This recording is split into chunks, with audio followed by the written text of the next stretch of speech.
morning, everyone. Just driving into work and thought I'd take a minute and do another Musings on the Move.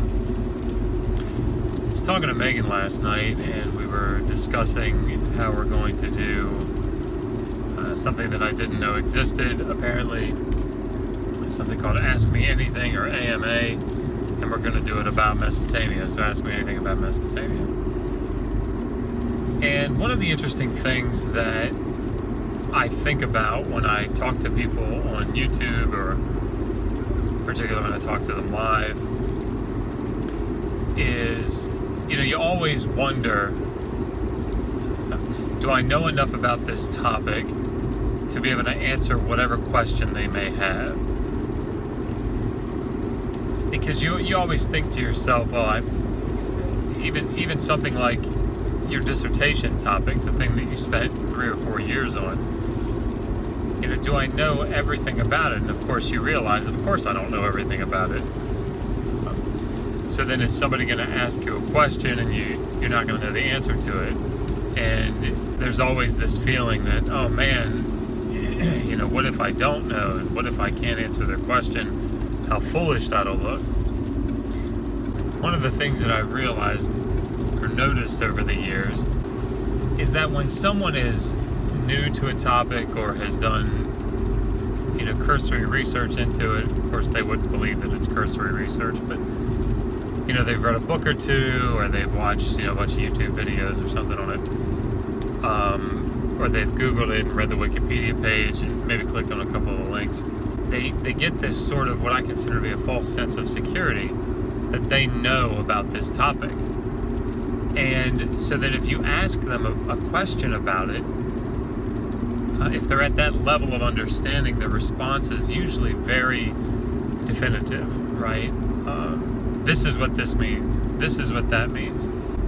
I see this a lot in Christian circles. I see this a lot in churches. Somebody goes to a Bible study and learns a particular topic, at that level, and all of a sudden, they've read a commentary, and it may not even be a good commentary. Ostensibly, they think they know most everything about this topic. And of course, the problem is that as you begin to research more and more into a particular topic, you come to realize that it's far more complex, almost always far more complex than what sort of picture that you would get if you just read the Wikipedia page. I guess where I end up, the reason I say all this, is that it's very difficult to get to a place where you feel even confident enough, given the complexity of a particular topic, to answer a question with any sort of finality. And it's this sort of thing is multiplied even more when you expand it to an entire field of research. So when I see people that say, call me up and ask me questions live about the Bible, if the questions are somewhat superficial, like, hey, what do you think this verse means? Or, hey, when do you think this book was written? Or, I can't figure out what this word means. Those sorts of things, yeah, sure, you can sort of answer those on the fly, or if they're general, things that are generally understood in the field. But, more complex, and I suppose that's why those shows work relatively well, right? Because most people, those are the questions that they're asking.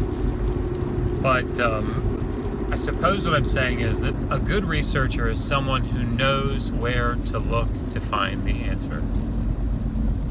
And that's really, I think, what this is all about. I'm teaching a series on textual criticism right now. And of course, I dealt with textual criticism about 10 years ago in detail, and I'm going back through it, and it's refreshing my memory, and I know where to look, I know the resources, I know who the reputable scholars are, those sorts of things. But if you were to ask me 5 years from now, hey Josh, tell me about the sources for the Masoretic text, I probably won't be able to pull that off the top of my head. As a matter of fact, it's a little worse for me. I've got MS, and so I tend to forget things that